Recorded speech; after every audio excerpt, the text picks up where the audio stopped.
But now you have the telecommunications, you have the financial sector, the banks, 12 banks in particular, etc., etc. So the economy has evolved. And then over a period of time, tourism was also introduced. And you see how tourism is doing in terms of employment and other impacts. Now, even with the business community, we have seen some Gambians like Mr. Jah, who are leading the pace to reset that tune.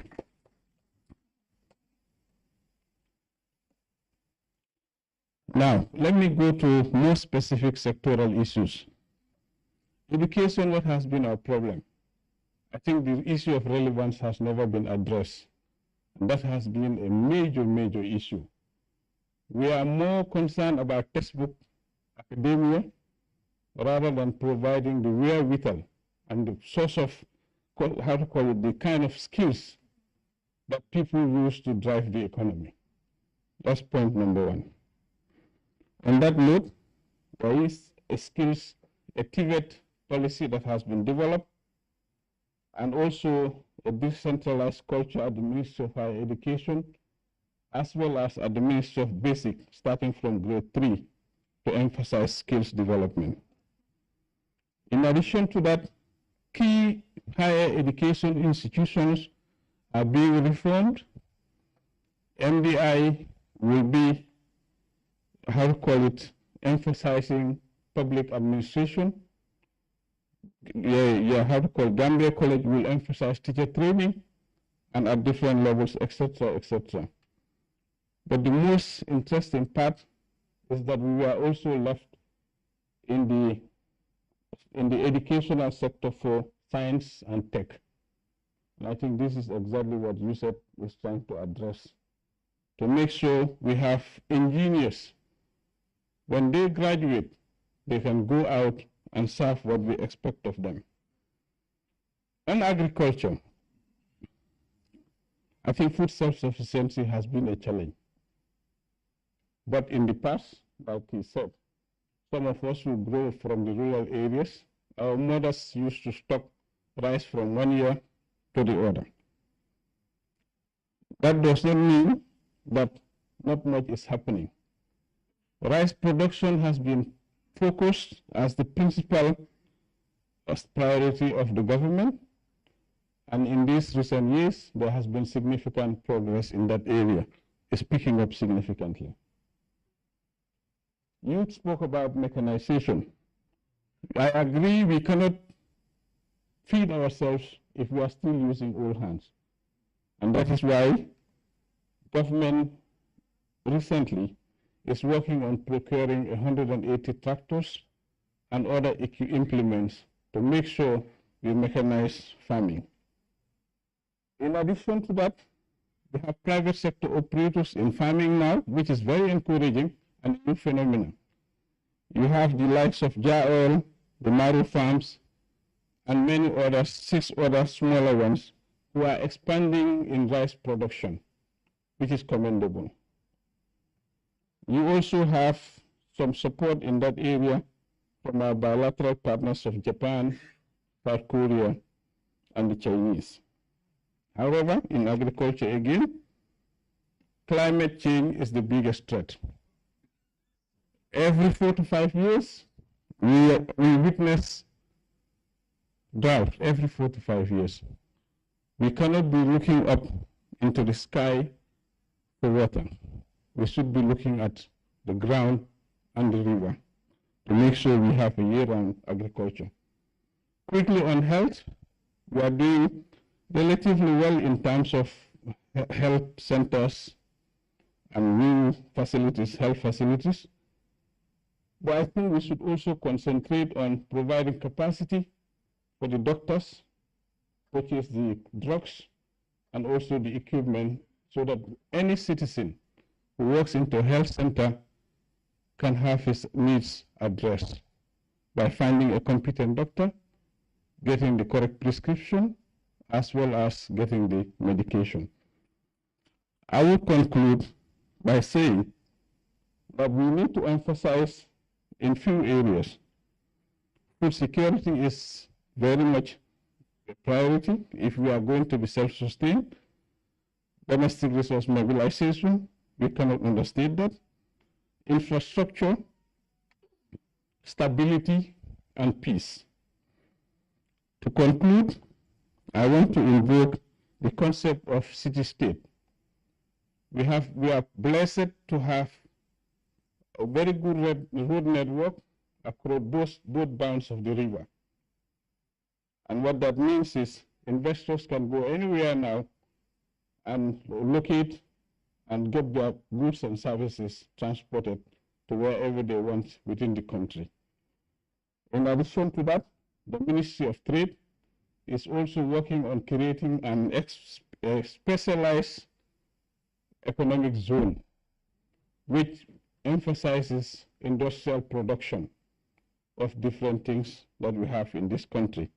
On that note, I thank you all. Thank you very much, Mut Eke Seka.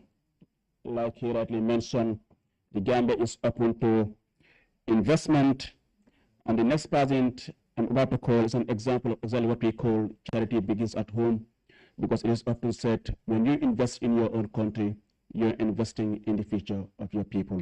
And the next person I'm about to call is Mr. Muhammed Jah, a leading Gambian entrepreneur and businessman, heading the Q Group, a diverse portfolio of companies operating in the Gambia and Sierra Leone. His business span telecoms, banking, broadcasting, mobile money, IT, education, auto sales, hospitality, bottled water, electronics, real estate, and logistics. Recognized for his contributions, Muhammed Jah has received several awards, including the National Order of the Republic of the Gambia for his impact on the country's economic development. In the last decades, he established QCell, Agib Bank, QTV and Q Radio, Q Money, Quantum Net Institute of Technology, Espas Motors, Q City, Natural, Samsung Gambia, QREC, and Officent Red Coat Espas. Mr. Jah, over to you.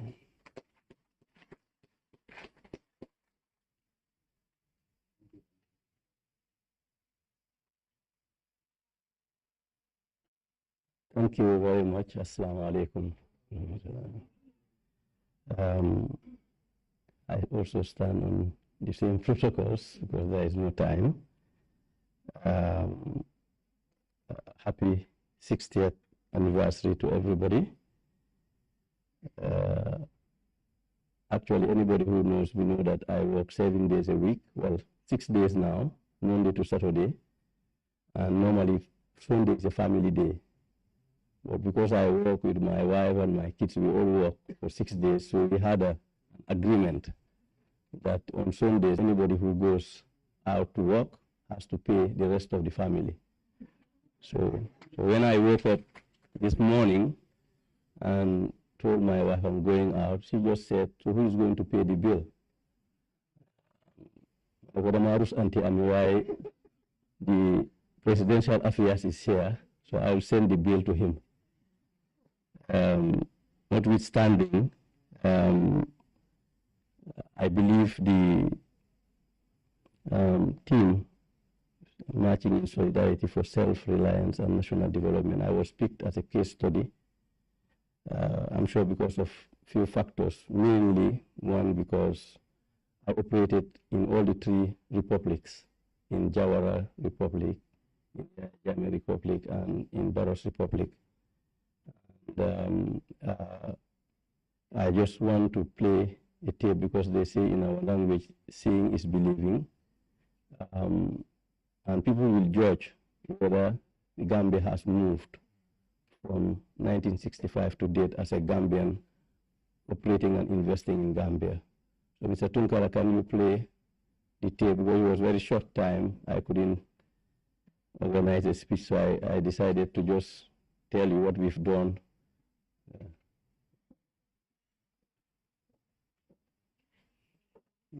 No sound. Jubilee, we honor a man whose life's work has driven national progress. Muhammed Jah, founder and Chief Executive Officer of the Q Group.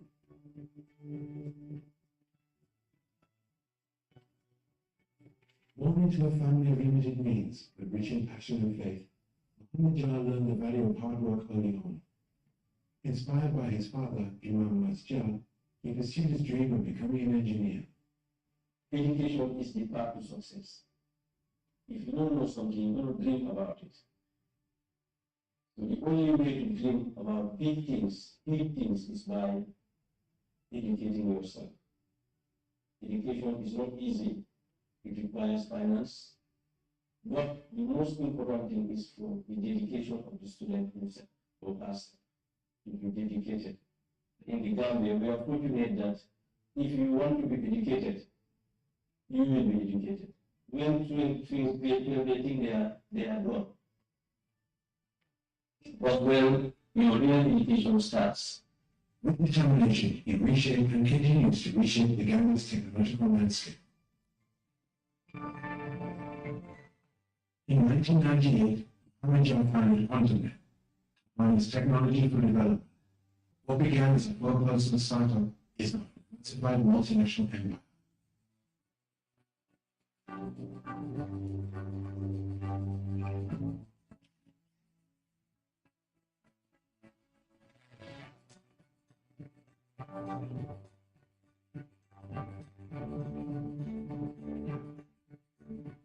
Human, that's employees, responsible countries. any technology, new technology,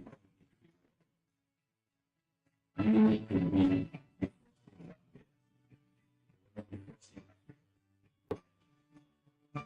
So, I'm 3G, 4G LTE,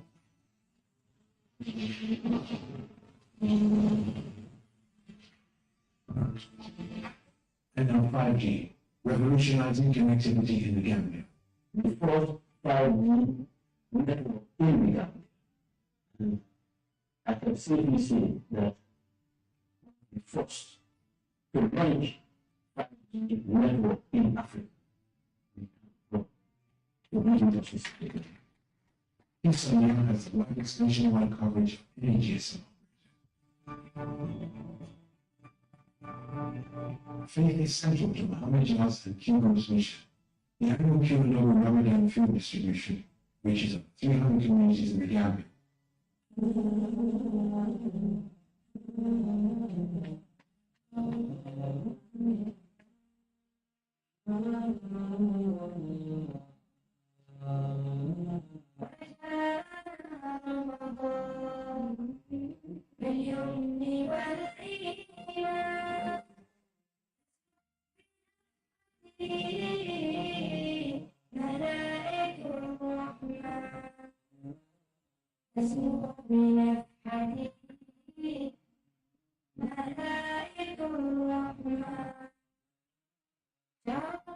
Kingston National Quranic and Hajj Islamic competitions, done in partnership with the Gambia Supreme Islamic Council for excellence in Islamic disciplines.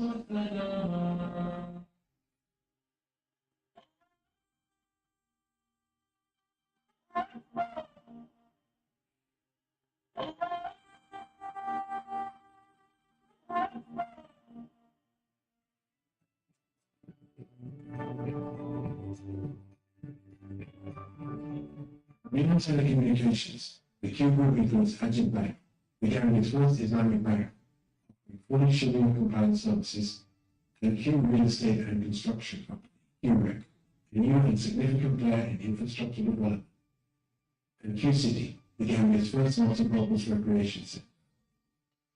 In 2017, the launch of QTV, the Gambia's first private television station, heralded a new era of broadcasting in the Gambia media landscape.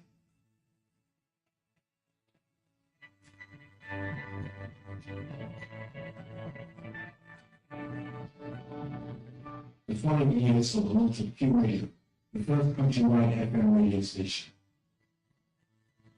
Success comes with responsibility. Through the Q Group Foundation, Muhammed Jah and his wife, the foundation's executive director, Mrs. Islamic Jah, invest in education, healthcare, and disaster relief.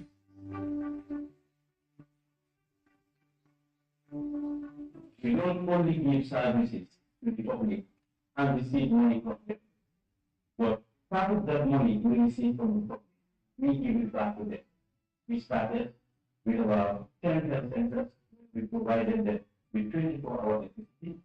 We provided them with telecommunication services. And also some of the health centers, we even upgraded the facilities.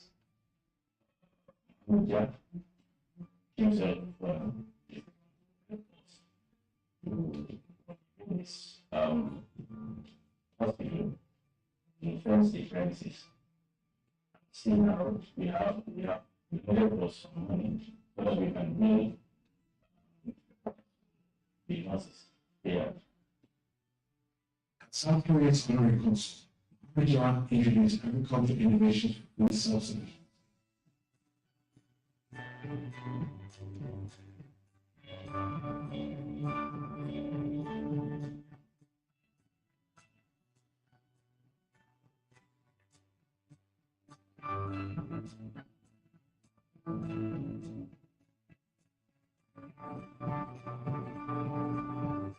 Christmas and regular support for national pride is evident in its sponsorship of the Scotland's national football team at AFCON.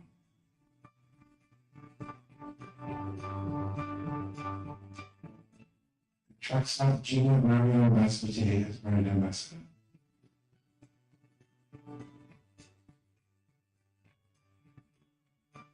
Muhammed Jah champions Gambian businesses, supporting the local content built to promote economic independence. His dedication to employees led to the Q Group staff housing scheme, ensuring secure living for non-serving team members.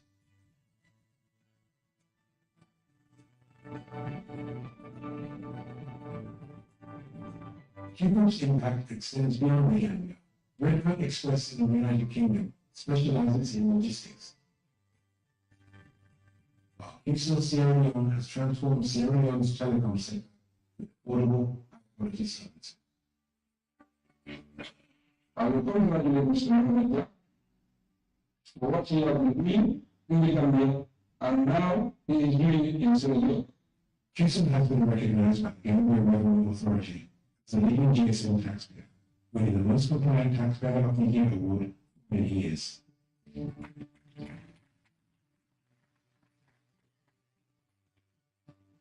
In addition to these corporate awards, Muhammed Jah's leadership has numerous accolades, including being named the Gambia's Businessman of the Year by GCCI more than once, the National Order of the Republic of the Gambia and regime, leadership. Anytime we win the GRA, the Gambia Revenue Authority Awards, we celebrate it together because this is our biggest award. We are serious corporate citizens. For us, before we sign our salaries, we sign the tax payments, and everybody knows that. And that's why for 14 years, we have been paying taxes on time. Not that only that we are paying taxes, but we are paying them on time. Muhammed Jah is more than a business leader. He is a nation builder, a visionary and an enduring symbol of hope. We have two slogans. One is Universe, and the other is We Innovate and Others Follow. This is the story of Muhammed Jah, an African dream leader. Thank you, Mr. Tunkara. I'm sure in the question and answers, some of you will ask me how I got to this. I'm prepared to answer your questions. Thank you.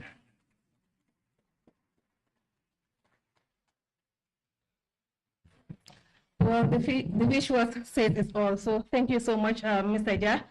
Next on the panelists, we have Ms. Fatou Sen Gay, an award-winning Gambian social entrepreneur who founded the Gay Neuro Skills Center in 2009. Training over 6,700 youth and women in marketable skills. A former banker with MBA, she now advocates for empowerment through roles with organizations like Boss Women Gambia and Rights Women Network. Collaborating with entities such as the UNDP and European Union, she promotes entrepreneurship and capacity building. Recognized globally, she has received awards like Most Innovative CEO in Youth Empowerment 2024 and Social Entrepreneur of the Year 2016. Ms. Gay's work inspires communities and drives socio-economic progress in the Gambia. Ms. Gay, the floor is yours.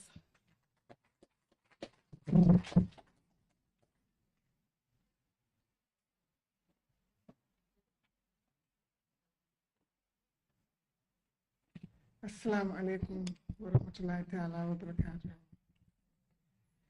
I also want to still stand on the protocol because time doesn't allow us. But I've seen my chairman, my very able chairman. I recognize you, Dr. Barry. All the success behind Genjoro, he's our board chairman. I am taxed to talk on skill development for self-reliance and national development. And that is our vision. Our vision is to get young people off the streets with marketable skills so that they can be self-reliant and thereby adding value to socio-economic development. So this team is ours. We'll give it back to the Gambia because this is what we want for the Gambia. The background statement of the problem of unemployment in the Gambia is partially caused by a lack of limited skills among young people. And in proper understanding to that, young people, these have opened gates for them for irregular migration, gender-based violence, high rate of dependency, higher crimes in the country. For us to be sustainable, I think the solution is skills development. Period. That's the solution for the Gambia. Because we wanted our young people to grow and be very productive. But how can they be very productive if they do not have skills? If they have skills, they'll be entrepreneurs. And entrepreneurs are the movers and shakers of any given economy. If we want to move our economy, if we turn around here, entrepreneurs build this building and we sit here. The good roads are done by the entrepreneurs. If we want to be beautiful, we work with the entrepreneurs. Whatever we want, we go back to the entrepreneurs. We can have our master's degrees, but still entrepreneurs can pay us to work for them. So why can't we amass our young people with skills so that they can contribute immensely? Think of ways of innovating, adding value, thinking outside of the box. That can only be done with skills development. Let us support our young people to have skills and be able to do that. I came home in 2005 after studying, working at the bank, working up to Saturday, and it wasn't really good because I then got married and wanted to start a family. But I see my mom working so hard, being a mother, being a father when we were very young. And I said, if she was schooled, and she took us all to school and she wasn't schooled, but if she was schooled, then it would have been a different home for us because she prepared herself and schooled us very well. Then I said, I wanted to get the young people of the streets, particularly girls, give them skills so that they can be self-independent. They can be self-reliant and add value to themselves and to others. Because the power of 10 can only be achieved in empowering people. If I train 6,700 young people, I have empowered, I can tell you, maybe 50,000 young people in the country. Because anybody I have trained and they open a business, 80% of my young people are gainfully employed. They're not seeking for jobs, they have created those jobs. Because they've got the skills and nobody can take the skills from them. And they're using it to excel. They're using those skills to excel in whatever they do. I live in Koroli here, just a stone away, and we all know the TDA area. In my street, there are only 2 or 3 black people that own houses, the rest are owned by white people. And they use our young people with little money, little change, and they believe in them, and there is no future for them. So I picked one out of them and said to her, I wanted to change her life.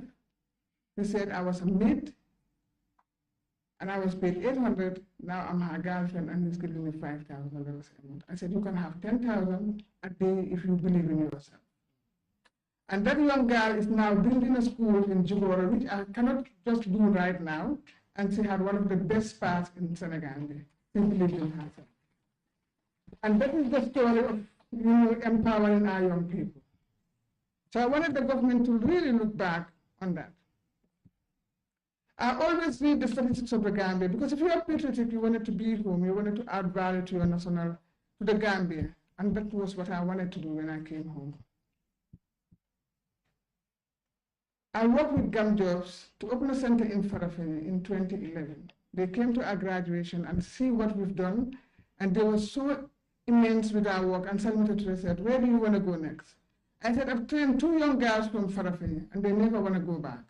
One of them I always see in Senegal, doing things that I love.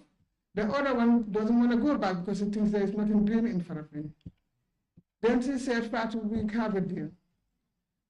The project that we're running is for illegal migration, and North Bank has the highest rate of illegal migration. We go into North Bank." I've never been to Farafenni, didn't know Farafenni at all. But I took that challenge and wanted to get my young people off the street. And I went to Farafenni, opened a center. If you go to Farafenni today, when YEP came, they put 12 young people on billboards. I trained all 12. And any restaurant rich in Farafenni, there is no, anybody you ask to serve you will be a product of Gainjoro. The restaurants, the guest houses, they're managing, all this is what we want to do so that they can emulate the young people in their communities, stay in their communities, and develop their communities. This is how we empower them.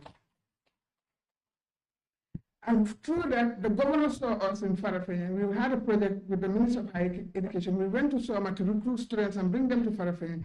And Soma said, "No, you have to be here."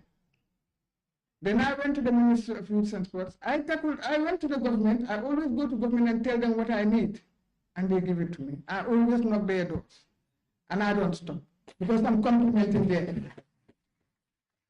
I went to Bakar Badi and said, "I need a space in Soma," and he didn't hesitate. He gave me the stadium, and that is where I'm operating in Soma, through the area council, and we have a center in Soma. Now I'm operating in 4 regions in the Gambia. That's North Bank, LRR, West Coast, and recently in Kotu.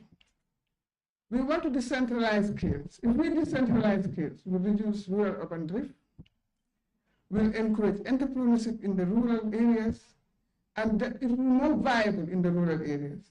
Every young person I train, they come to school and sell in the evening. It's a marketable environment. The environment is very conducive to make business. And the young people are making businesses there. So why can't we do more to do that? For me to get there and then to train a lot of young people, ITC have really supported us when they come with the YEP. They've supported 60 of our young people to open their own businesses. And through that, 40 of those young people I give to the rural, and only 20 to the urban. So we have 40 businesses that were supported by ITC through our project from 2021 to 2023.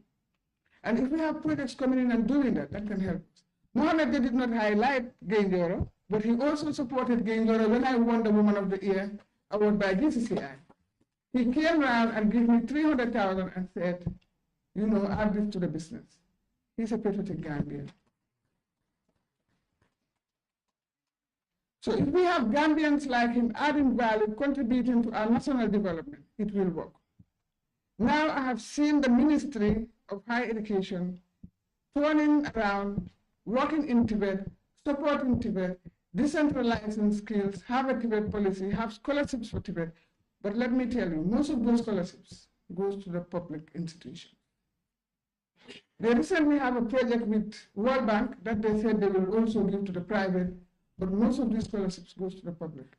So for my suggestions, moving forward, government should encourage public-private partnership.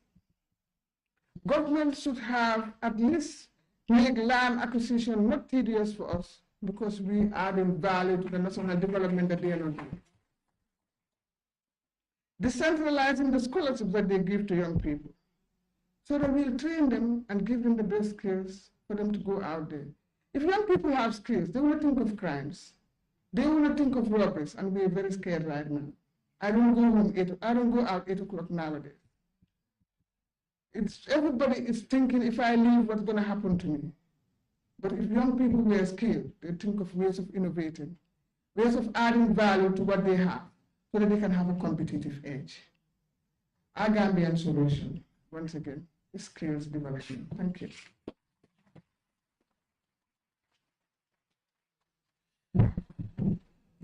Thank you very much, Fatsim Gay of Gay Nyoro. I mean, like you emphasized the importance of acquiring knowledge. I mean, the former South African President Nelson Mandela once said, and I quote, "Education is the most powerful weapon which you can use to change the world," and it is important.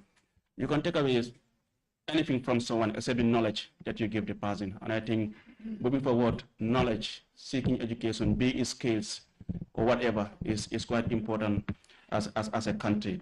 And we are just about to reach the climax of the first part of this panel discussion, and then the final panelist I'm about to invite is Ustad Abdul Karim Al-Kali Kuyate, who is a respected Imam and Islamic leader in the Gambia, serving at Masjid Dawud Sila and other mosques. With over 10 years of experience, he delivers influential sermons and represents the Gambia Supreme Islamic Council at national and interfaith events. He founded the Ana Muslima Deen Institute, a free Islamic studies program empowering women locally and globally. Ustad, Bismillah.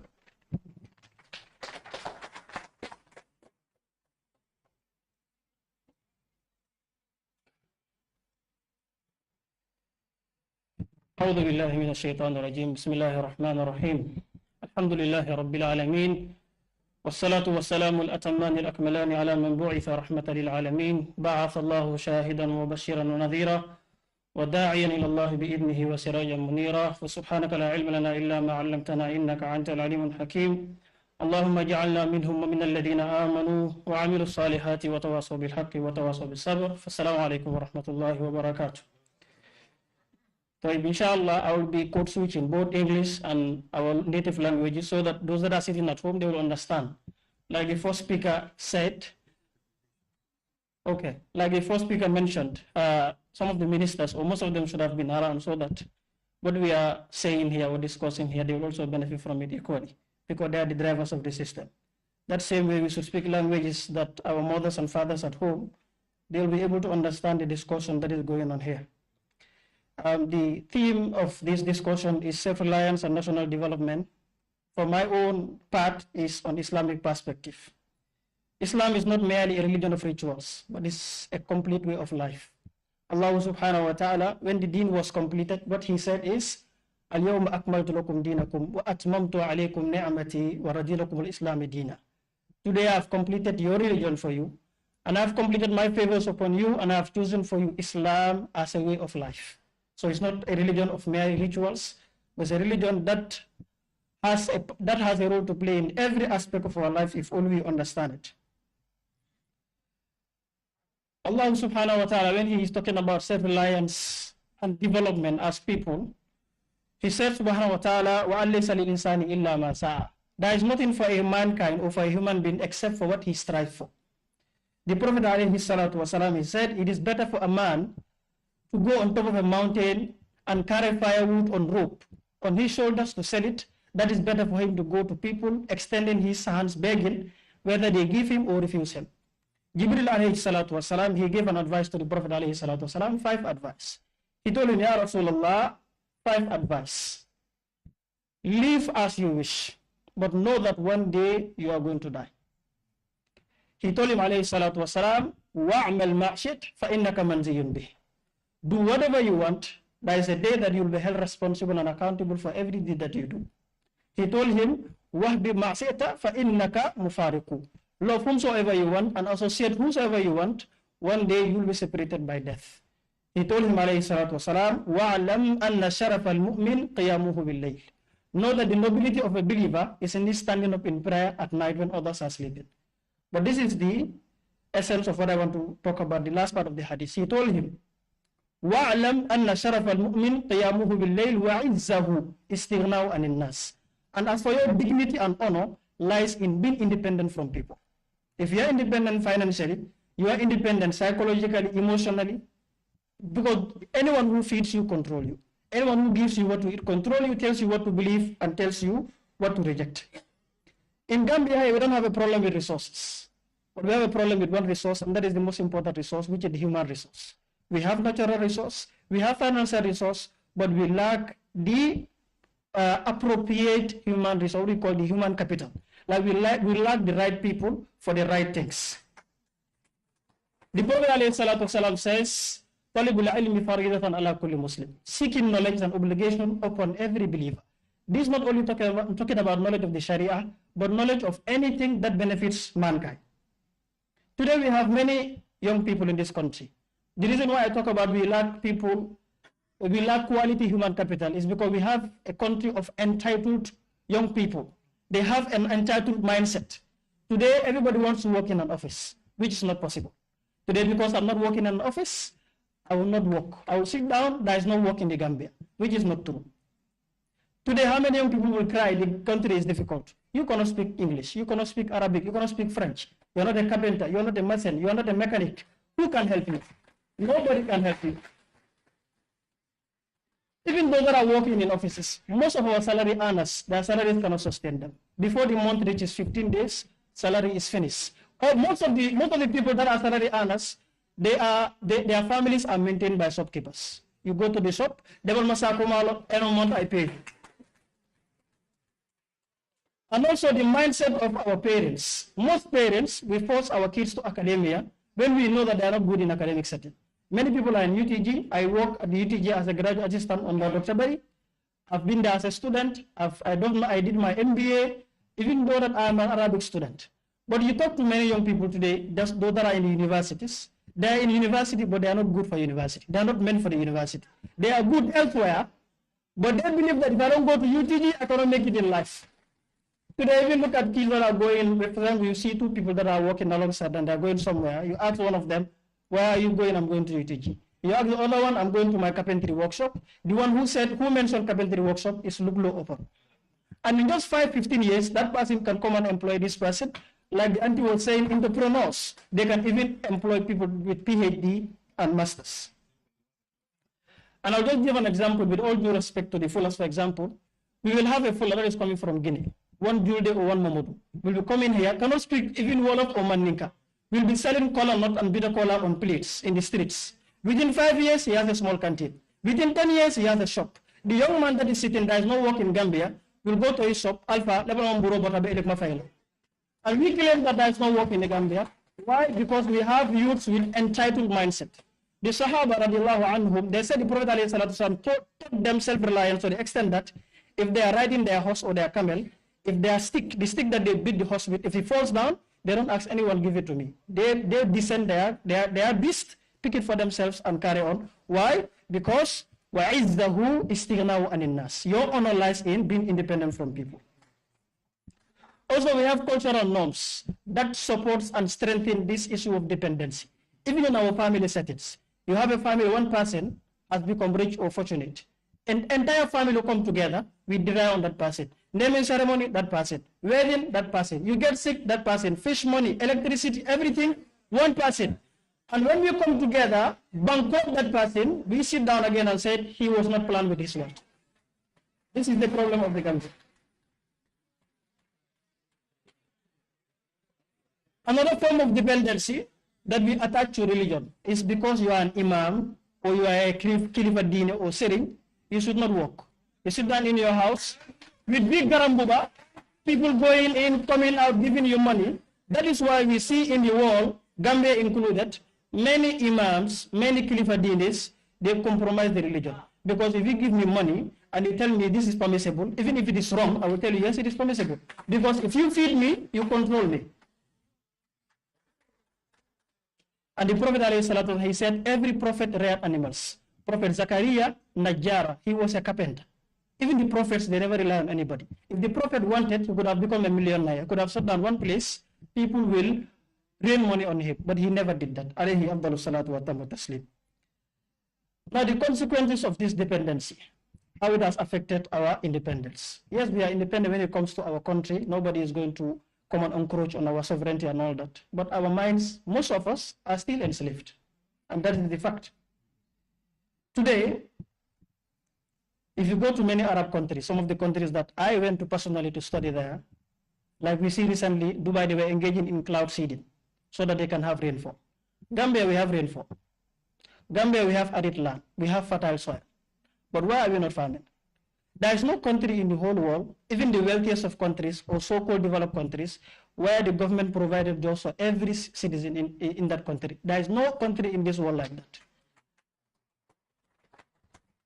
The example I was giving, you go to these Arab countries, rainfall, they hardly have rainfall and other things. But they worked hard.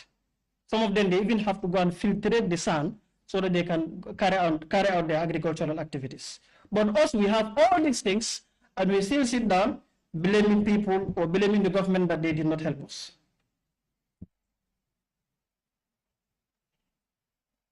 The example I was giving, that there is no country that can provide, or there is no government in the world that provides jobs for all the citizens. And Gambians, we sit down, we expect that our government will give us all the jobs that we need in this country. But the truth is, jobs are not lacking in this country. And Allah subhanahu wa ta'ala says in the Quran, Inna Allah la yughayyiru ma biqawmin hatta yughayyiru ma bi anfusihim. I will never change your condition, or I will never change the condition of a people until they change their condition themselves. So now, look at having our job ethic, our professionalism. Have a contract here, building a house, give it to a Gambian person. A project of 3 months will take you 2 years. If they get to the construction site, 9 o'clock, they will brew attire and have breakfast for 2 hours. Before they start the job, 12 or 1. Around 3, 4, they are off for the day. Give that same job to a foreigner and see. That is working in the Gambia. A job of 2 months, they will finish in 2 weeks. Because they know why they came here. But our own Gambians, they will do. This same attitude even extend in our professional setting. You go to the hospital, nurse banging, they will have breakfast for 2 hours. When the Gambians that are paying them salary are sitting down in queue. Sometimes you go to the hospital with a mild sickness. Before you go home, your sickness has compounded. Why? Because the person who should take care of you is not doing his job properly or her job properly.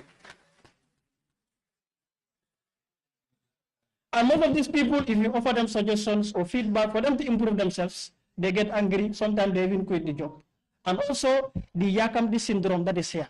Because of Muhammed Jah was giving his story, and the auntie was also giving their story. Today I want to start a business, I want to seek employment, I'm working under someone. They give me salary 5,000. I said, no, that is very small for me. Ask people that are up there right now where they started from. They started slowly because they said a journey of 1,000 miles, beginning with a step. But we started right now today, we want to become a billionaire. And also we don't respect our resources. You are living on a salary of 5,000. That is also causing our poverty and dependency. You are living on a salary of 5,000. You want to live your life like Muhammed Jah. You want to have iPhone 16 Pro Max. You want to drive the latest car. You want to be online every day. Before 10 days of the month, your salary is finished. And then you go to the social media, insulting people in the name of freedom of speech. Yes, freedom of speech. But there is no freedom after speech as far as Islam is concerned. Because if you say something, you will be held responsible and accountable for it. So we have to work on our punctuality in our places of work. As far as we are Muslims and Christians, we believe in what they call accountability tomorrow. Whatever you do, you will be held responsible and accountable. If your contract hours at your place of work starts at 8 o'clock, 9 o'clock, you are there at 10 o'clock. If you receive your salary, you should remove that money and return it. If you feed your family with it, you are feeding your family with fire. And the day of judgment, you are going to pay for it. And also, the most important thing is we have to believe in ourselves. Wallahi, if you travel outside, you see how many Gambians are there. The reason why I said we don't lack most of these things. We have many intellectuals outside which are Gambians. But why don't they believe in themselves? Some of them, if they stand before their fellow Africans, they belittle them. But if they stand before a white man, full respect. Take this to our cultural setting, for example.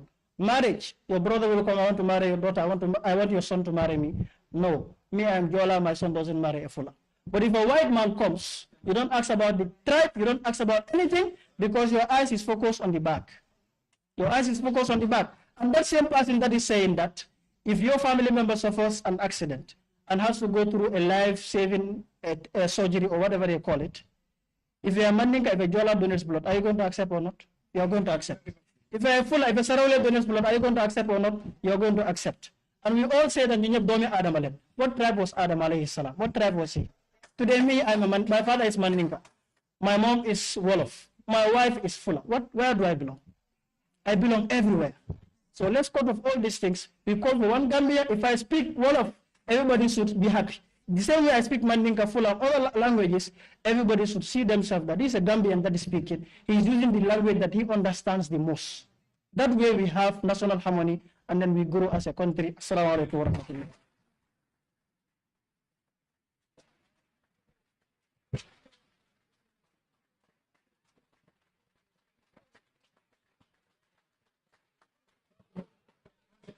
Mashallah, mashallah, mashallah, mashallah. Supran Ustad Abdul Karim Alkali Kuyate, a quite powerful sermon there.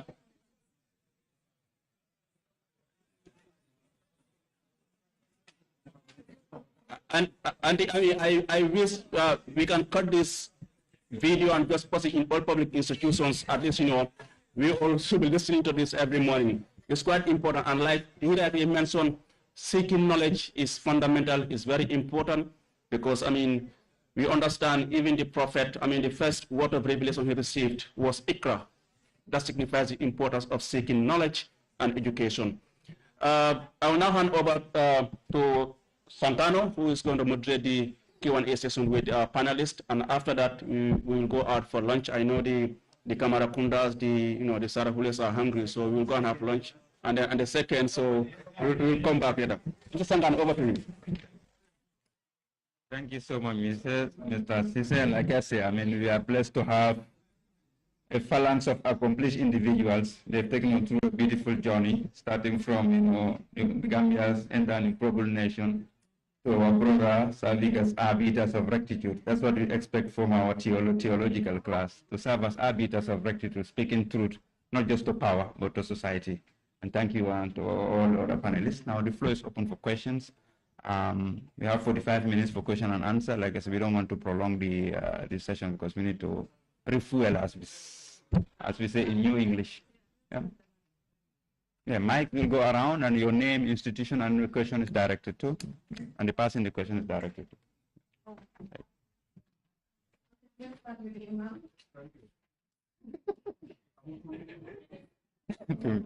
Assalamu alaikum warahmatullahi wabarakatuh. Gannaaw la ko wax baax na tànn naa ko. Maa ngi gërëm kii suma sit la war a doon du doom sax. Ndax yëg naa ne doon na ma. Ndax ñëpp xam nañ ne taalibi la istaaf la ci famille imam la juddoo yaroo ci màggee ji. Ci jidéeri laa gën a bés dem. Ñaar fukki at ak juróom maa ngi koy liggéey. Di wax sama mbokki ustaas yi toujours sama mbokki ilimaan yi ne nañ bàyyi di laajte salari pour imam. Yónnente bi dafa amoon métier. Mboolem yónnente yi mboolem métier boo fi gis yónnentaa ko jàngale. Tega yónnentaa ko jàngale daaw. Tabax Ibrahima ko jàngale. Médecine Isa ko jàngale Ibrahima Isa. Njulaat Samba yónnente bi ko jàngale. Kon doonal iman ba pare nga am sa métier nga mun a wax nit ñi dëgg ñu mun naa dem waaye su ma yaakaar sa bopp su ma wax rek kon loolu jërëjëf loo ñu ngi kontaan ci yow. Ñaareel bi li ma bëgg a wax mooy nguur gi jàmbaar nañ lool from indépendant ba fi ñu toll tey du benn ñun xam nañ ko ñun fekkee nañ Orfine fekkee nañ Père Ndiaye fekkee nañ Jawara fekkee nañ lépp fii ñu ngi fii kon xam nañ différent bi waaye nguuri tey gi man li ma leen a ñaan muy suma xutba bi pass si àdduna di gap in the Gambia is too big. Gap bi dafa rëy kii di tey pour salary di take home 500,000 kilo every month. Ki ko garde am security bi yóbbu këram 3,000 $4,000 du dëgg. Nañ seet nañ yokkal salary ñëpp xam nañ ne MPC defar nañ seen bopp. Executive bi defar nañ seen bopp man nañoo ñibbi kër yóbbaale dépense. Jooy yi defar nañ seen bopp man nañoo ñibbi kër yóbbaale dépense.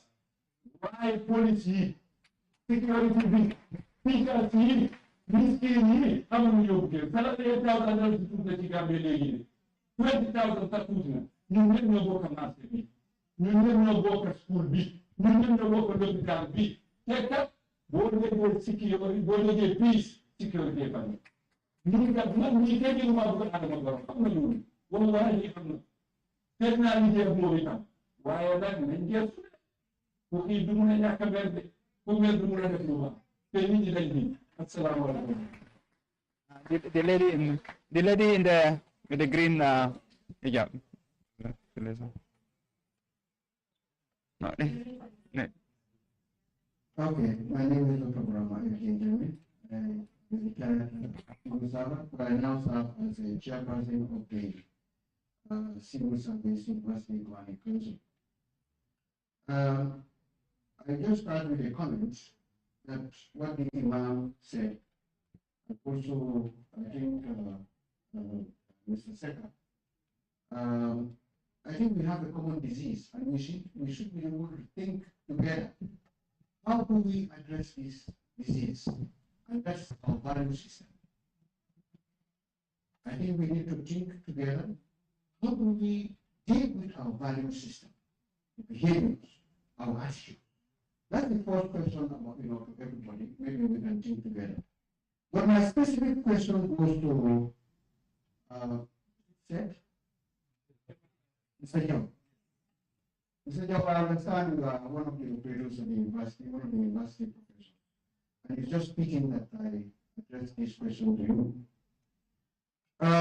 Starting with a preamble, we all know that universities serve as intellectual backbone of national development, providing research, innovation, and human capital necessary for development. Now, in the context of the philosophy of Teshito, and the point that you have, tactfully mentioned that no country can ever develop waiting for others to come and do for them. I think I like that statement very well. So in the context of Teshito and the statement that you made, do you think our universities are adequately utilized as key drivers of research, innovation, and policy formulation? Yes. Why? And if no, how do you think the potentials of the universities can be enhanced? That's my question.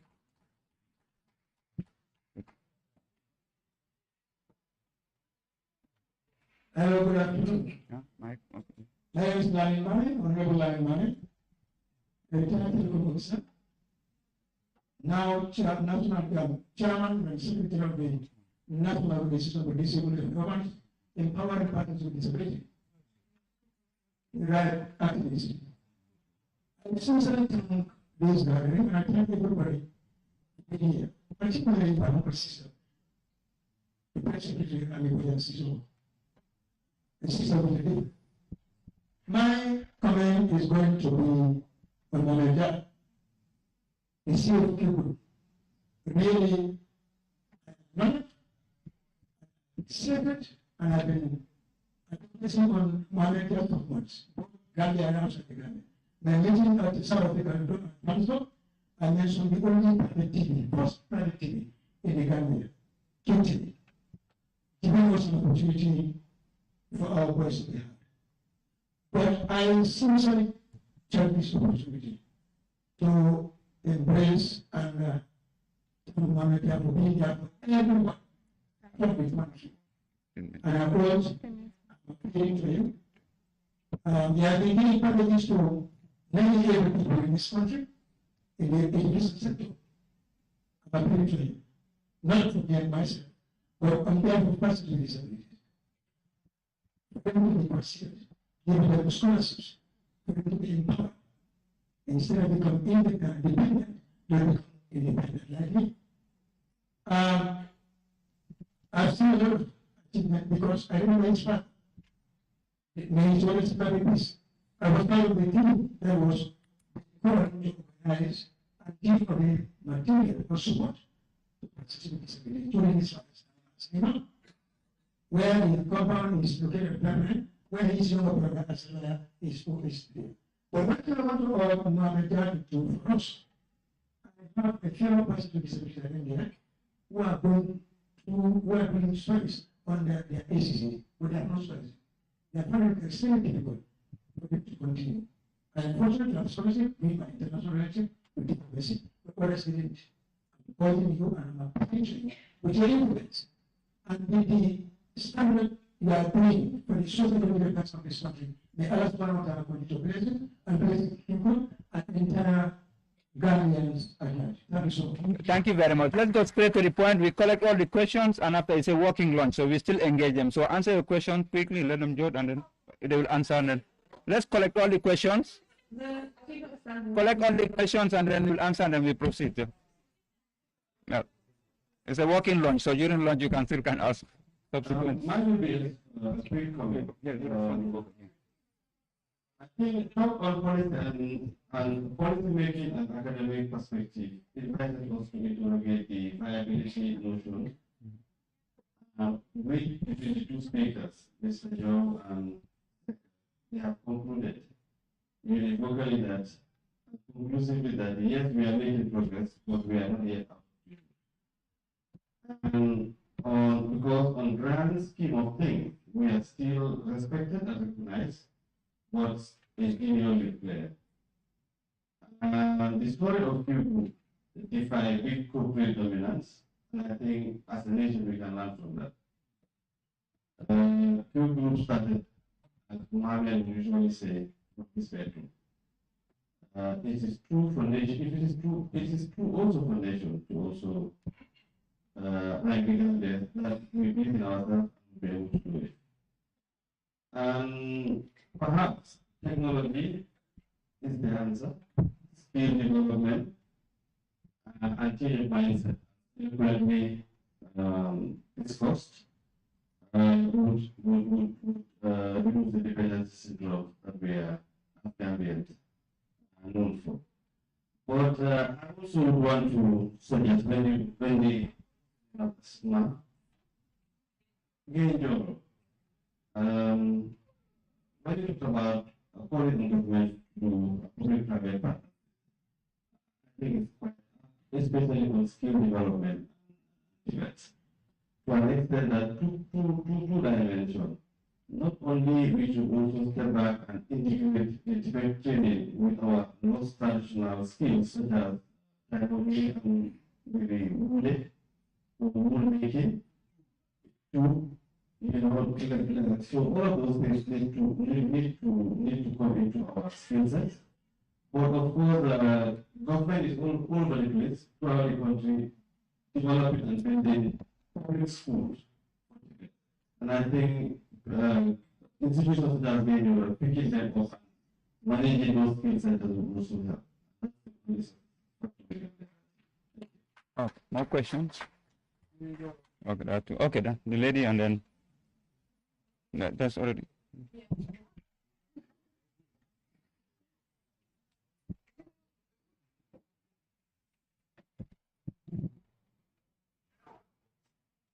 You know, as women, we have to reach for the mic so many times. We have to reach for it, we have to reach for it, reach for it. Until some other men said, please put your hand up. I said, we did. And every nation that doesn't utilize 52% of the IQ level of that country, of the women, how can we progress if women are not given an opportunity? And this is a classic example in this room. Before we spoke, we had to you holy. And it's tiring as women in this country. We cannot talk about self-reliance in this country in the absence of. Mr. Secker said our mothers used to stock rice from year to year.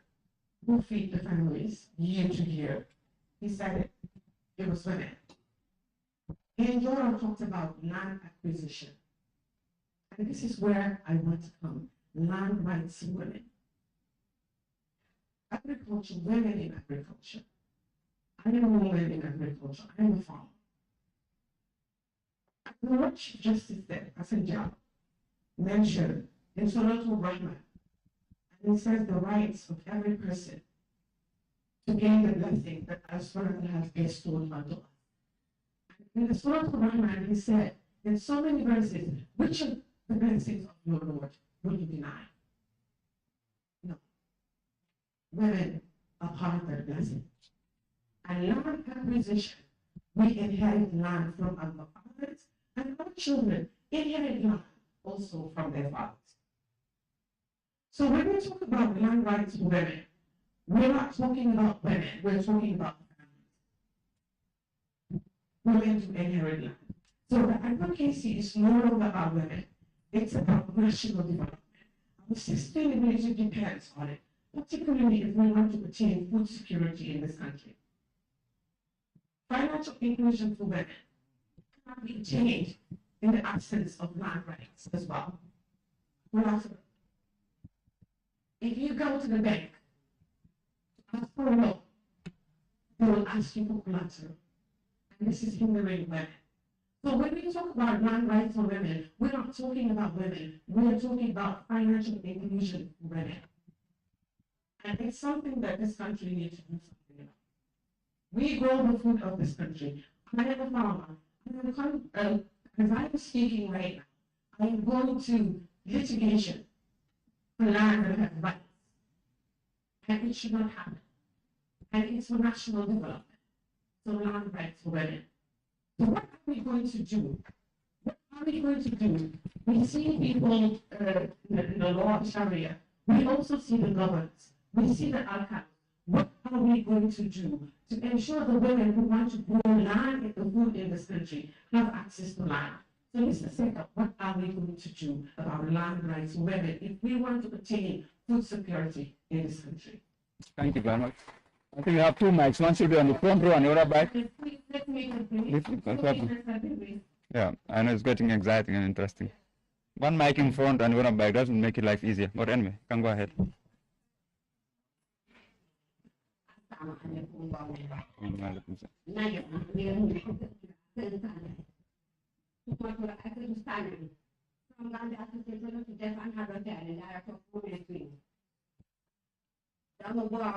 For no other time, Quantana to get an independent, Muhammed Jah. Someone might definitely. Sometimes when I say interpreter, for me, that two during time. When a woman free box to the interpreter like a fool. Judge, what I got that to me again. Remember the great but I can't get to enjoy. They have to take a lot of time and then for Canada. See the GRPF, somebody is very good. Only enter in Africa. Whatever you understand, they are particularly with time. Then they stand up, they stand up, and then they want me. They go out, he send quite, they go out and send up. Interpreter no matter what, the matter. What they go out and what to get the more for them. Not a man of some they do not take. They do not take what. They do not better from that. Why not the direct water, Mama?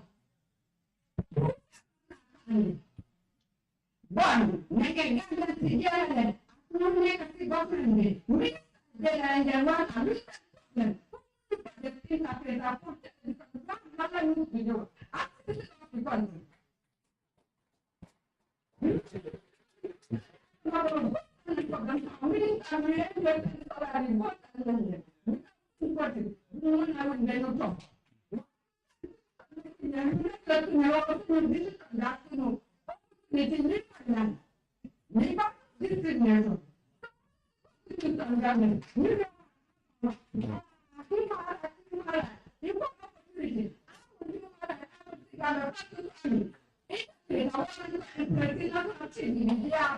Yeah, thank you.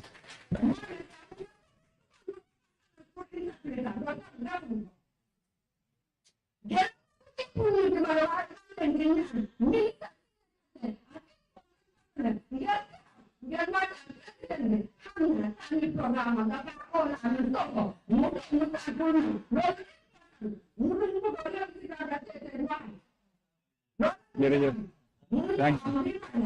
Oh, yeah, thank you.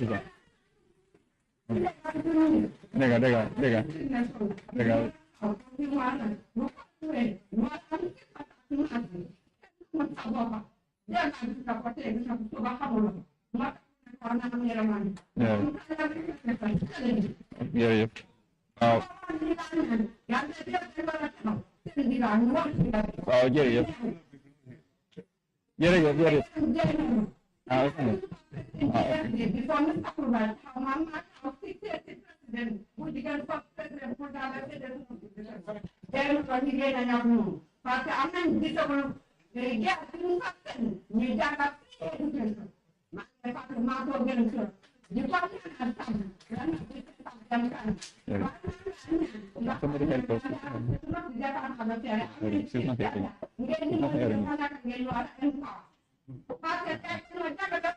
Jërëjëf.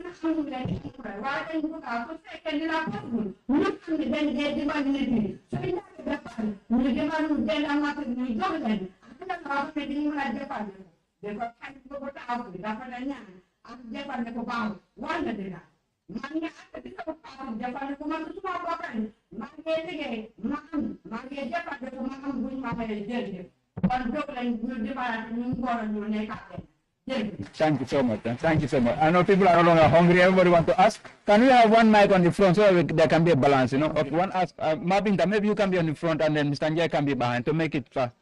You want to forfeit your lunch? We can go till our shift time.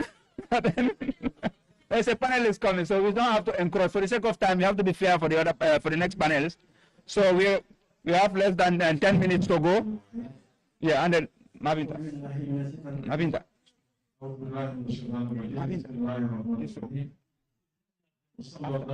وسلم على نبينا محمد وآله وسلم. شريف نانو حيدر خليفة جنرال شريف جوا حيدر President Rawdat al-Majalis Gambia. Mbada mina mandinga kaonla.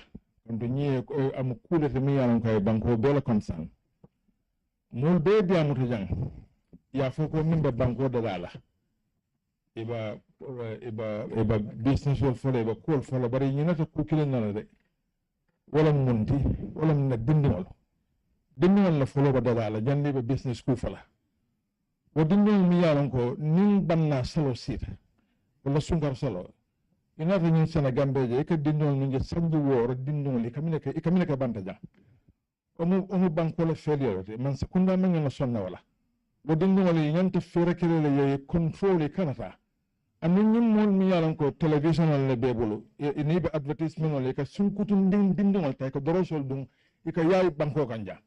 Afele musol mbiyam nanyi musol mbiya afele beye don ke yiwuru ngol do fenul min do ayiwtale bar sañi harma do nimmen menta akata laban kala wala nyama sañi nintol ngin dinno tuje itinyata sañi ni la jamaa na banko le betinya mota de larno kam te dalta wala ko kilente ku fula nyaaw fonko honorable minister mi kata Asan Jallote ako jang ako aliya fi alquran ko suratul rahman والأرض وضعها للأنام على كواي بانكو دغاي دنيا دغا دافنو بيلي امام مودو فدي ثاني ني لم تونيات منيات من سكوندا بسonna يرول بيرول كنتلا يرول فري بكنتو كان داب دلا بير يرول بكنتو كان ني يرول دول ني انكو ولا بمبول بركاما سيلو كان انين كمبيه انين ني برفوت لا ني سوتو كونجي mol fele nyaalo wal kam man sekunda men na sonna wala way dulal nyanta bulal jele tuje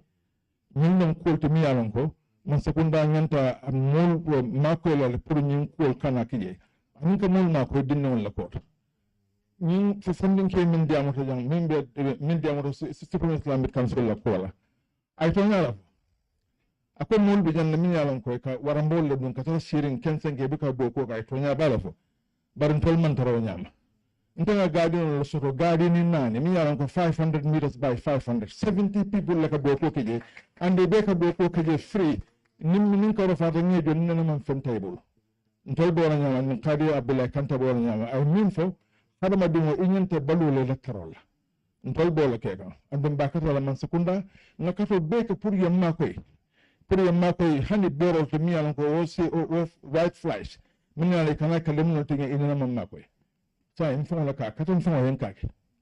Sain ba man sekunda dan do dum isa mon ma ko min nan kelafta do ko wala. Assalamu alaikum wa rahmatullah. أعوذ بالله من الشيطان الرجيم. Alhamdulillah Rabbil Alamin by 7 times. I am Mamadi K.S. Kamara, an independent candidate who went to IEC as a presidential aspirant. And I was asked, what's your party name? I said, equality under the rule of law. Since my school days, that's my motto. And I always say, man should be upright in his thought and deed. And that I am still with. From the time I know the difference of wrong and right, up to the time Allah will take what He has in me. I pray so that I maintain that, to be upright in my thought and deed. And I said man should be upright in his thought and deed. The reason why I came into politics is because of that inadmissibility of some people who are not okay in their way of belief as far as the running of this country is concerned. Please, speakers on the high table, I commend you all, because the founding father of the Gambia says Tesito, and I have seen that the peacekeepers on the high table there are all saying self-reliance. Self-reliance is what my father Sadauda says, Tesito. If we implement that Tesito, each and everyone, we will not be like parasites, as people say. Some people are going up and down begging. Parasitism is not good. We should work hard on our own to see that at least we survive equitably. And this is why a landed Islamic man, Mr. Lee, mentioned about salaries inequality in the country. This we should work on. When it came to 2016, okay, I went to Karaba Beach Hotel, representing Sandu. I spoke to the president-elect, and I said, the founding father of the Gambia, what he has worked on was to make sure that Gambia will have enough good roads, we have good water supply, okay, we have good agricultural system. And I spoke to him that the road from Slamenkota Pasamas is a problem to the Gambians, and these other interconnected roads. And I've seen that when he came to power, he is also implementing those, and the water projects are also coming on. Okay, but now, Mr. Is it Sankano? Sankano.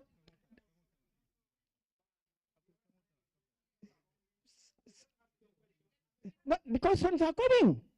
It is true. It is true. This. My question is. Okay, I'm sorry. Once a teacher is always a teacher, and I always make sure. What I speak is according to the syllabus. And after the examination hall, my kids come to me and tell me, you are the only man who said all these questions at Crab Island on the late Kamabaji. May his soul rest in peace. My question now is to the high table. All that we want in this country, okay? Because they said people are saying this language, that language, that language. When I was going to school, I always speak English. I always speak English. My teachers were forcing me to speak English. Okay? And when I came into the service, 1972, Mahmoud Farah Mixed Farming Center, okay? There was a time I met Sadauda Kairaba Jawara. There was the day I met Sadauda Kairaba Jawara. The question now is, all that what we want is, let there be an equal measure as far as the earning is concerned in the country.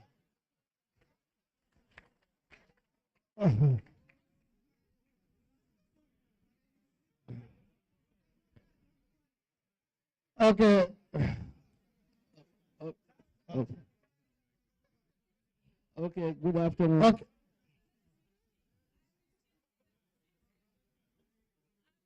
I have only comments. I have a comment. I have a comment. May I appeal to everybody? The food is ready, it's getting cold. People need to pray. And definitely we want it to be everybody to participate effectively. But please let us leave the historic things that are personal and those things and focus on, we call it national dialogue. What are the important things about what has been said here? So that we focus the discussion. If we don't focus it, it will really not be as expected. Thank you. Thank you, my sister. Thank you so much. I want to make one or two comments. But first of all, I would like to congratulate all the panelists. Personally, I think I learned more from you than you're going to learn from me. I want to make a comment on State Mati. State Mati, I think you mentioned two things that I'm going to pick on. One, the political stability. I think that's a prerequisite to development. We need to be stable as a country, politically. It's not only about coup d'etats, no, but if the rhetorics, our speech, whatever we talk, don't forget, when we talk very bad about Gambia, it's not only Gambians. People from outside, they listen to us. They quote from our speeches. We should be very careful when we talk about the rhetorics, the very bad state of the country. The politicians should be very mindful about that. You drive away people who want to invest in the country. Number two, political stability is the main important factor. I remember during the last days of Sadao in 1994, Jawara was talking about the Singapore syndrome.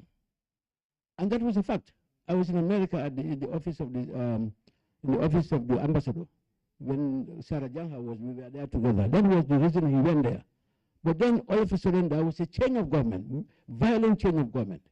That stole everything. So we should be extremely careful. The stability of the country.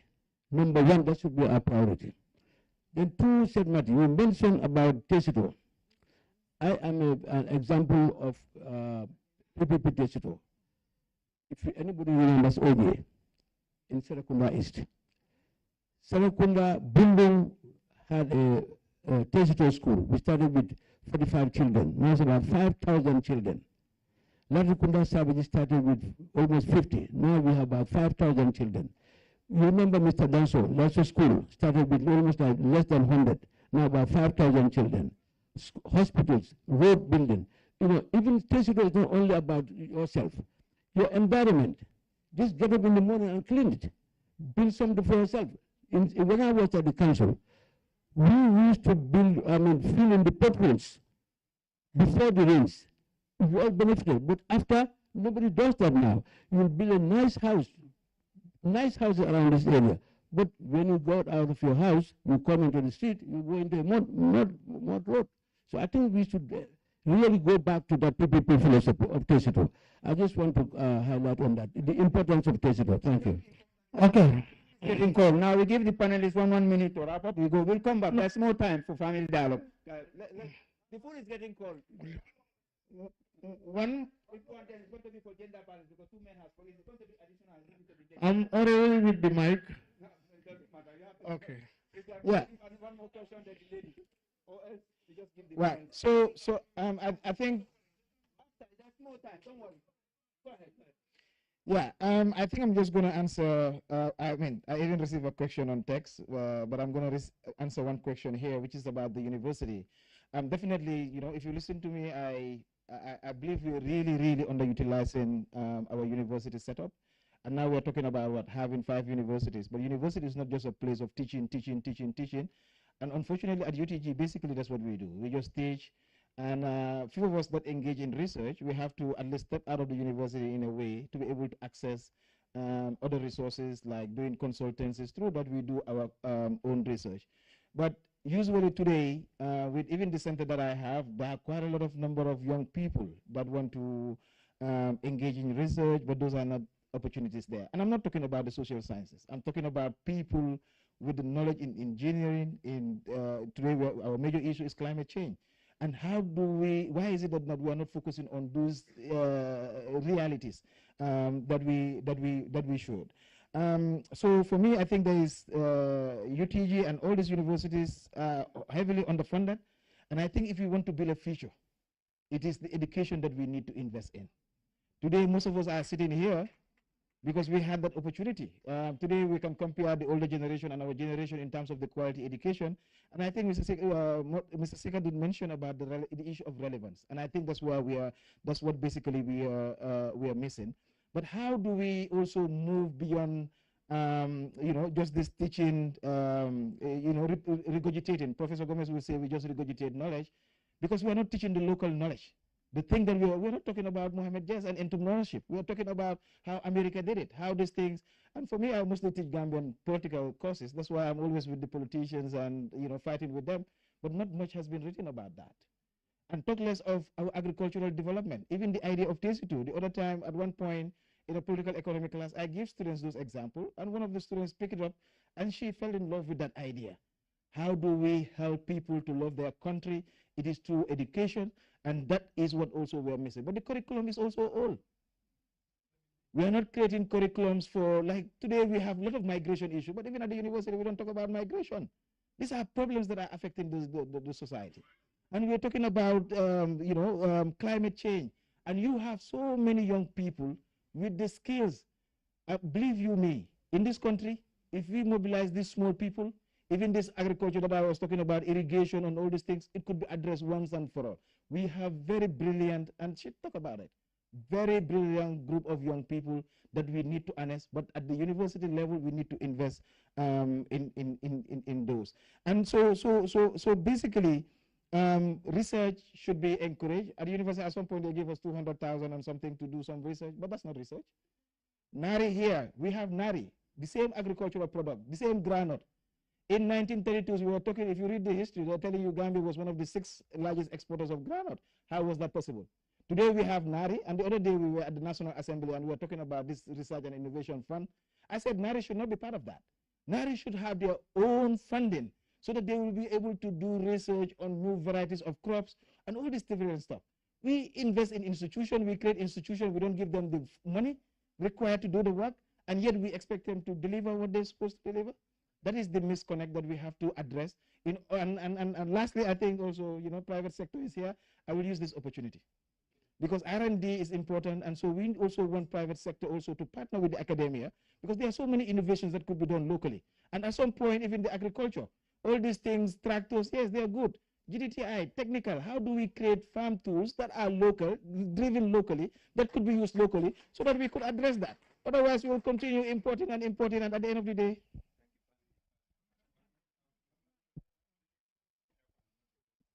okay, maybe from where Said Martin left, which is agriculture, I think we have had instances where we've identified some skillful people who can innovate agricultural machinery. There's a particular guy in Farafenni who is doing very, very well in terms of innovation. We tried to buy 10 of his products just to showcase it, distribute it to people so that they know this possibility exists. I think, Madam, you raised this issue of land, and I will also, like you, I'm also concerned that land governance has to be definitely revisited. The fact of the matter is there is now a land policy that is being developed, and that policy will articulate the governance of land. And I think this is a good opportunity for all of us to have an input in it. You have also a lot of land disputes happening because in this day and age, you can identify the coordinates with Google, and the land should belong to one person. But you have instances where there are attempts to even tamper with those Google settings.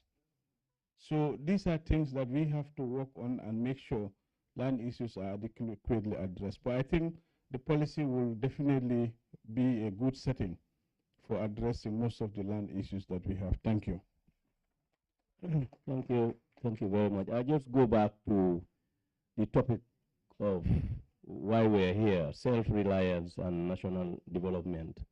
And I just want to say that, yes, someone said we have political independence or reliance, but I think the economy side of it is what is the problem here, you know, and everybody have said it. We cannot be we cannot do national development if we don't have self-reliance economically.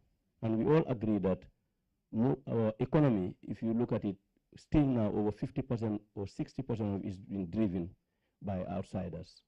That is why we are trying to champion the the local bill, you know, so that we can empower Gambians, we can empower ourselves.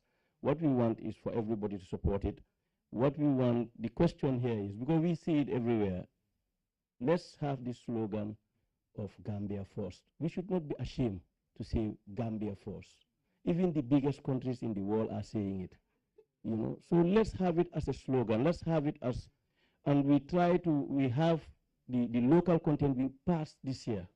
You know, I think it will make a big difference when we give jobs, whether it's consultancy, whether it's skills, whether it's anything in the government. Let the government officer or the private sector, we are all together in it, to ask, can't a Gambian do this? That's what I ask my people. You bring me an invoice, I ask you, where is it from? Can't we have a Gambian to do it? And I believe we have Gambians who can do what we want.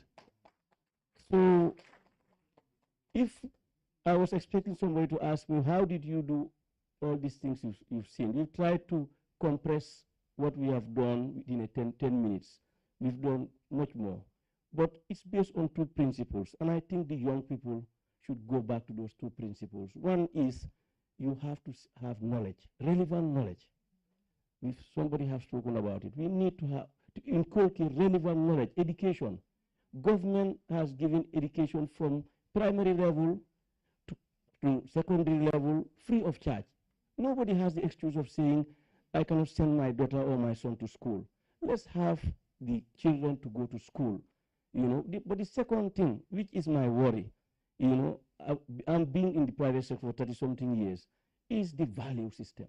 The value system has gone down, you know, and we are always blaming government. Let's look inwards in our homes. You pass your son and your daughter sitting outside. Outside, you go walk, you find him sitting there, drinking attire or chatting. And sometimes when you're even leaving, you will ask him, do you need anything? You know, and this is a problem. We need to change the value system. The value system has crumbled down. And I can tell you, no government, no institution, whether private or public, can go and can prosper without having strong value systems. And everybody knows that about the Q group. You can dress anyhow, you can talk anyhow, you can come to work anyhow. The value system has to be there. We always forget about that. And those value systems, we took them from our homes, from our religion. And it's very important that we go back to that. We are talking about a lot of things, but for us, for me, the main reason why I'm sitting here today with all these things I've done is only two things. My parents took me to school, and I was ready to learn, and then they gave me the right value systems. These two things, the government cannot give it to your children. They cannot give it to you. We keep on pointing our fingers to government. Let us stop that and point our fingers to ourselves. Thank you. Thank you. Thank you very much. I'm a bit motivated when you said PPP can be possible, because that is what is really not giving us the results that we want. The goals are very high. What we wanted to do is ambiguous, but sometimes we knock doors and it's difficult. So if land can be an issue that, if they see you doing something viable, they can give you land. That can be something that can help. I've applied for a land more than 8 years ago, paid for everything that was asked, showed me a different land around here, but nothing being given. I'm still renting. Having 4 skill centers, renting all. Sustainability is not there. I've just renovated a school in Kotu, over $3 million. If I have my own land, I would have built it to that perfection and train more young people because they needed the skills training. So I believe government should come in, building these PPPs, give us the enabling environment that they give us, add more to it so that we can get more young people off the streets, train them, and then have a very, very vibrant Gambia, very stable Gambia. Economically, we can build the Gambia. with the young people. Thank you. Thank you. I will not make this one I will make it very short, inshallah. Just to borrow from the analogy of independence. When we talk about independence, our minds will go on a concept or a term they call patriotism, meaning loving your country. I think Gambia, we lack people that really love our country. For example, family level, if you really love your country, you should not allow kids from your family to go out that are going to become a sickness for the society. Because all these thieves, armed robbers, and everything, they come from our homes. And they said the family is the basic unit of the society. If the family is proper, the society will be proper. If the society is proper, the country will be right. So if you truly love your country, start your independent revolution from your own family, beginning with your own kids. Whether you are a parent or you are an elderly sibling, start the work there. And we also move on to the state level. The uncle was talking about cleanliness. You cannot claim that you love your country, cleaning your own house and throwing the rubbish outside. Or you are driving a car, having the tag, I love Gambia, inside, at the back of your car. When you drank a canned drink, you throw it outside. Who's going to pick it for you? And they complain rainy season when there's a flood. Who are the people who dump rubbish inside the gutters? They are Gambians. Who will sweep it for you? If you dump it there, I dump it there. If it rains, it's going to be a flood. And we are going to blame the quality of the roads, yes. But if there is no flood, if the gutters are free, water has access to go wherever it's supposed to go, there will be nothing like flood. So we also have to pay attention to that. If you believe that you love your country, the way you clean your house, that same way you should clean your environment. And our market vendors, everybody, you talk to them, when they were talking about this road extension or expansion, everybody is talking about dance model. You know, fix a canteen everywhere, even on the road. You go to turntable, you are selling earpiece, you are selling Afra on the road. That is not loving your country. Gambia, you can see where the market starts, but the market doesn't have an end. And that is not loving your country. So there should be a control for that. And we have to be compliant. We have to agree that the things that they have in place. And even our drivers on the street, commercial vehicles, you cannot claim that you love your country. When it's 4 o'clock, 5 o'clock, kids leave their homes very early. Pregnant women, elderly people, they are there going home to Birkama, for example. They tell you Birkama, you tell them Ladir Kunda. Like you, Dogad Yombi. Ladir Kunda, no Tabokoto, no Lamen. On the same journey, you can take five different fares from people. And if one policeman stops you on the road for violating traffic rules, you go and maybe sit down in front of one interview. The country is hard, the government is sex, the government is why. When you forget what you are doing to your own fellow Gambians, pregnant women are going to be there. You're not helping them. That is truly loving your country. And finally, civil servants. Loving your country, civil servants, National Assembly members, all of it. The resources that are given to you, they don't belong to you. They belong to everybody. Even the Gambian that is going to be born in 19,000 have a share in that money. If I steal a money from this auntie, on the day of judgment, I will only return money to this auntie. But if I steal $1 from the public coffers, Yom Al-Qiyamah, I'm going to pay every single Gambian. Can you do that? Even your own family, if they ask you to give 5,000 to everybody, you cannot give it. Let alone your entire street. Let alone the entire country. It is not possible. So if they put you there, you should be a country-first individual. See the interest of the country. People are struggling. For example, National Assembly, you are there. Before you think about having cars, before you think about clothing allowance, the people who voted for you there, some of them, if they have breakfast, no lunch. Some of them, if they have lunch, no dinner. Think about those people. How many houses are here? You see one Sarawule or one Jahanka will build a story building. Will put the price of 7,000. He will give it to a Gambian agent. He will take the price to 15,000. How many Gambians can afford that? How many of them? That is you not having mercy on your own fellow Gambians. So if the government bring about tax on landowners or on compound owners or landlords, you start complaining. When you don't have mercy for your own Gambians. So if you're talking about loving your country, the same way you are striving and working hard to make life easy for yourself, if God put you up there, make life easy for those that are below you. That way, we will develop as a country. Thank you.